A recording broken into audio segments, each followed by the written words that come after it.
जंग का आज तीसरा दिन है। इन 3 दिनों में रूस की सेना एक एक कर यूक्रेन के अलग अलग शहरों की तरफ बढ़ती चली जा रही है। यूक्रेन की राजधानी कीव तो अब उससे सिर्फ 19 किलोमीटर की दूरी पर है। इस बीच यूक्रेन के राष्ट्रपति जेलेंस्की ने प्रधानमंत्री नरेंद्र मोदी को फोन कर उनसे मदद मांगी है।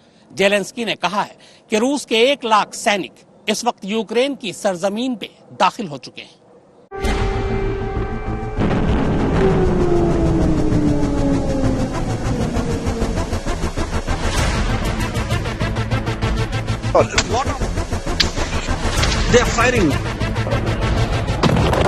यूक्रेन पर रूस को धावा बोले 3 दिन पूरे होने को हैं, मगर फिलहाल जंग थमता दिखाई नहीं दे रहा।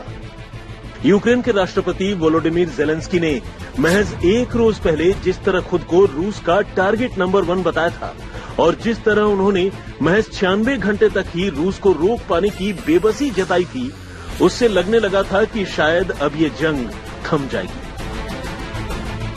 यूक्रेन और रूस के बातचीत के रास्ते भी तलाशे जाने लगे थे,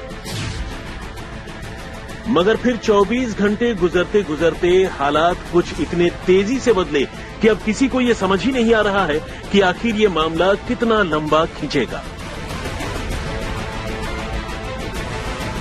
यूक्रेन के घुटने टेकने के कयासों के बीच राष्ट्रपति जेलेंस्की का ट्विटर पर एक नया वीडियो वायरल होता है, जिसमें वो न सिर्फ आखिरी दम तक लड़ने की बात कहते हैं, बल्कि इसे अस्तित्व की लड़ाई बताते हुए अपने नागरिकों से रूसी हमले का पुरजोर जवाब देने की अपील करते हैं।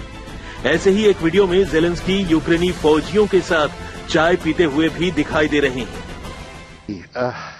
There are many fake reports on the internet that I'm calling for my people to lay down their arms.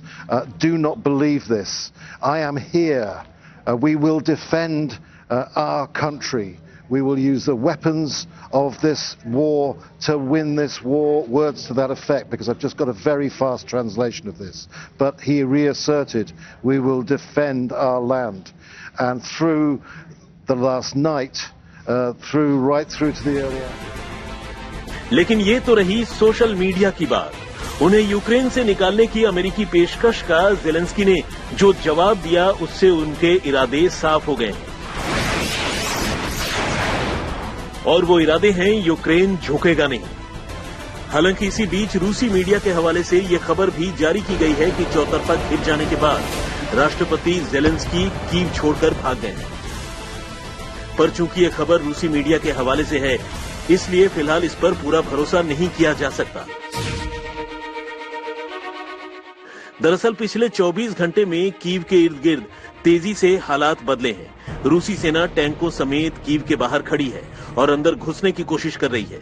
Kyiv के आसमानों से लगातार रूसी बम बरस रहे हैं। खबर है कि कीव के अंदर कुछ रूसी सेना दाखिल भी हो चुकी है। यूक्रेन के विदेश मंत्री ने एक तस्वीर जारी कर यह दावा किया है कि 4 रूसी सैनिक उनके कब्जे में हैं। ये वही तस्वीर है। इस बीच ये खबर भी आ रही है कि बढ़ते रूसी सैनिकों और उनके हमलों से बचने के लिए करीब 1,20,000 यूक्रेनी नागरिक आसपास के दूसरे देशों की तरफ भाग रहे हैं। हालांकि बाद में जेलेंस्की ने खुद इस खबर का खंडन भी कर दिया।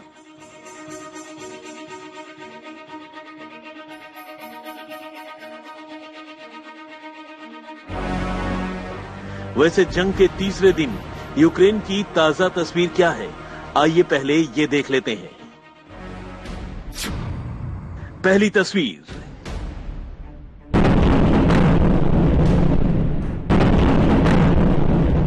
ये तस्वीरें यूक्रेन की राजधानी कीव की हैं, जहां एक बहुमंजिली इमारत पर शनिवार सुबह सुबह रूसी मिसाइल अटैक होता है।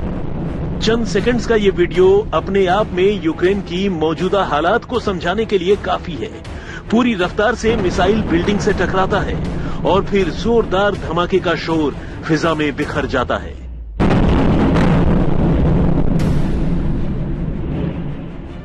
इसी के साथ बिल्डिंग से धूल और धुएं का गुबार उठता है और उसका एक बड़ा हिस्सा बुरी तरह क्षतिग्रस्त हो जाता है।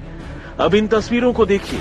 ये हमले के बाद उसी बिल्डिंग की नजदीकी तस्वीरें यानी क्लोजअप्स हैं, जिनमें मिसाइल अटैक वाले हिस्से में हुई बर्बादी को समझा जा सकता है।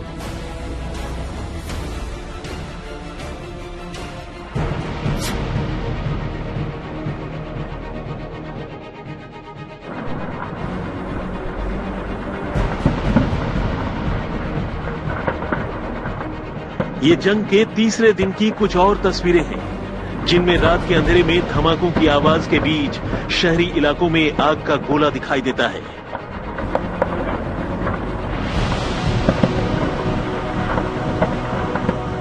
यहां देर तक धमाके होते रहते हैं, चीखें सुनाई देती हैं।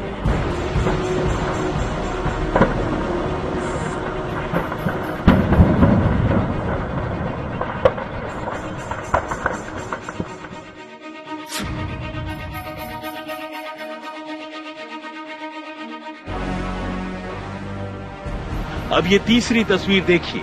ये तस्वीरें यूक्रेन की एक सड़क की हैं, जहां से गुजरती एक कार को रूसी फौजी टैंक से कुचल डालते हैं।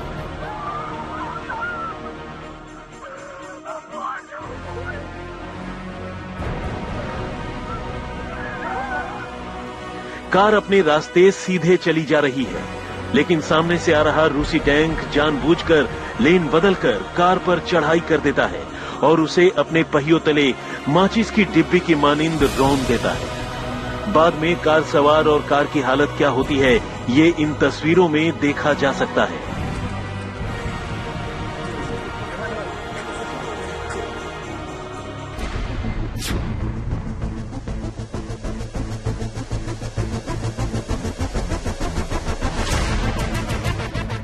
ये भी यूक्रेन पर जारी रूसी हमले की एक दर्दनाक तस्वीर है। तस्वीरें अपने आप में ये बताने के लिए काफी हैं कि रूसी फौज किस तरह आम लोगों यानी यूक्रेनी शहरियों को टारगेट कर रही है। अब इस इमारत को देखिए। इस बिल्डिंग की खिड़की का शायद ही कोई ऐसा शीशा होगा जो चकनाचूर न हुआ हो। कमरों के अंदर की हालत तो उससे भी ज्यादा खराब है। रूसी रॉकेट्स और मिसाइल के हमले से नई और चमचमाती गाड़ियां कबाड़ में तब्दील हो चुकी हैं।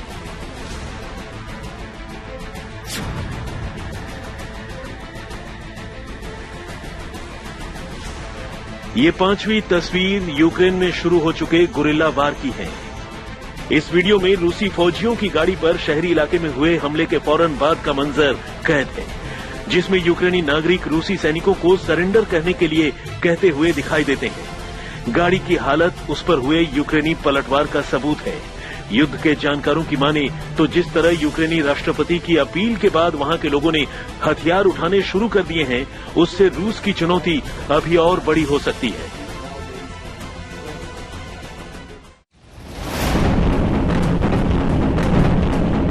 अब बात यूक्रेन के कूटनीतिक मोर्चाबंदी की।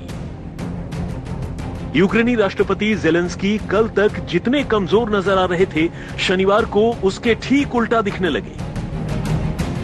इस बीच अमेरिका ने भी जेलेंस्की को कीव से निकालने का प्रस्ताव दिया, लेकिन जेलेंस्की ने यह कहते हुए प्रस्ताव ठुकरा दिया कि उन्हें इस वक्त रूस का मुकाबला करने के लिए असलहों और गोला बारूद की दरकार है, किसी राइट की नहीं। कहने की जरूरत नहीं है कि जेलेंस्की के इस इनकार से अमेरिका की साख को जितना बट्टा लगा, उससे ज्यादा धक्का उनके इनकार के अंदाज से लगा।